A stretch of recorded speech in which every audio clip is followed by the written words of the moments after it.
Why is it when we really want something, it keeps going further and further away from us? A bit like when we really like someone, they run away from us. Or it could be the other way around. When someone really likes you and they're chasing you, you can't help but run. Well, that's how most things happen. If we really want something, we need to detach ourselves from the outcome. And in today's video, I want to talk about the law of detachment. This is what Deepak Chopra talks about in his book, The 7 Spiritual Laws of Success. This law explains that if we want anything in the world, we need to detach ourselves from the outcome in order to get it. I think often when we think of detachment, we think that it means not having any desires, not having any goals, and just being plain boring. No, that's not what detachment means. Detachment means still having the intention, still having our goals, but not being addicted and hooked on the result and the outcome. Sometimes when we want something, we get so fixated in how we're going to get there or how we're going to achieve this thing that we might forget that there's so many different ways in how to get to this one place. Deepak explains that when there is attachment, it means that there is poverty consciousness. So when we attach ourselves to things like big cars, houses, luxury items, materialistic objects, which he describes in the book as symbols. Sometimes we get sold by the idea that the more we chase after money or the more materialistic things that we have, it's going to bring us happiness.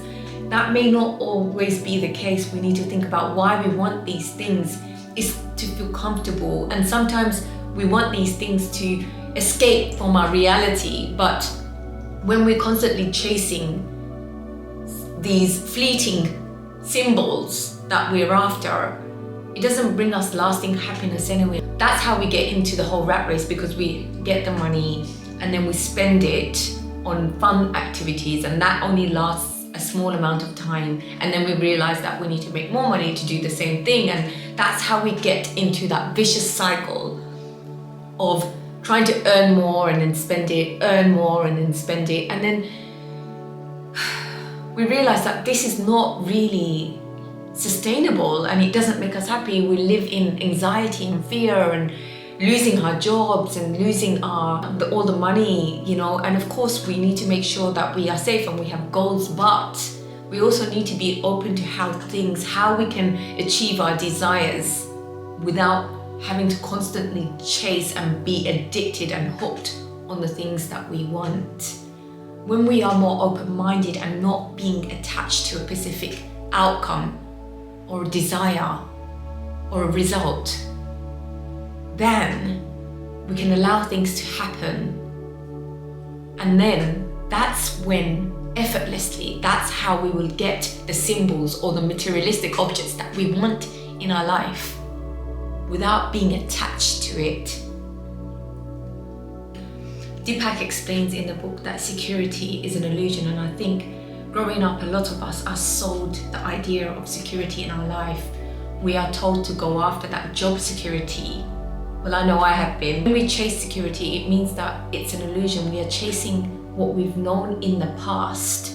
It means that we're going to live our life according to what's known. A lot of us believe that money, including myself, that money is security. It's what brings us security. But he explains that even some of the richest people feel insecure, because when you earn a certain amount, you start feeling insecure about losing the money. And chasing security in our life, it can be an illusion. But when we embrace uncertainty and when we step into the unknown in life, that's when evolution happens.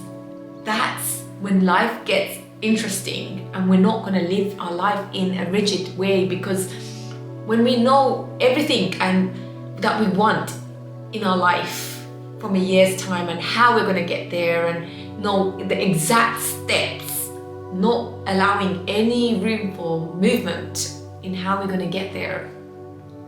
It's living in a very narrow way where you might miss so many opportunities in how we're going to get to that destination. And that's what it means to embrace uncertainty, to have our goal, to have our desire, but being open-minded in how we're going to get there.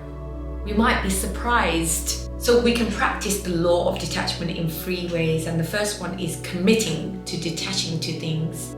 Committing to letting others be, allowing them to be how they want. Not forcing anyone to be in any way or doing anything because we want them to do it. Not forcing any solutions. Letting it be. Because when we force things to happen, when we try and force an outcome, that's what causes more problems.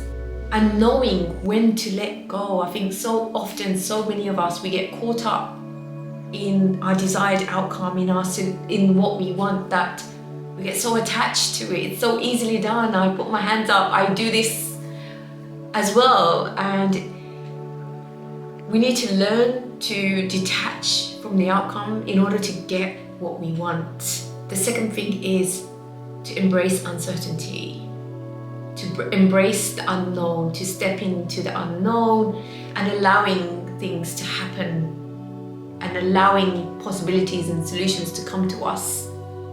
Not being so rigid in how we expect things to happen, and being open-minded that solutions can come to us in many different ways and forms, and that in every problem that there may be a hidden opportunity for us to explore, and it could be a different direction that we need to take that we've not considered, which may take us to our desired destination. And being open-minded in all the different ways we can get from destination from A to B. And the third thing is to be open to all possibilities and how things arrive to us, which touches on the second point, embracing uncertainty. When we live in a way where we are being open to things, life will be more creative. It will be more exciting and adventurous. And there will be so much mystery, and that's when magic happens. We let life surprise us with things. And in my opinion, this will be a really lovely way to live, because so often, from someone who's suffered anxiety for such a long time, anxiety comes from living in fear. And we live in a society where there's so much fear induced in us from trying to survive a job and the places that we live. There's so constantly being fed fear all around us. So being able to live in a way where we don't have to constantly be living in a state of fear, and trusting that so long as we are taking our action and not being attached to the outcome, and allowing many different ways of how we achieve our desires, and allowing the world, allowing the universe to surprise us on how we're going to get to our destination.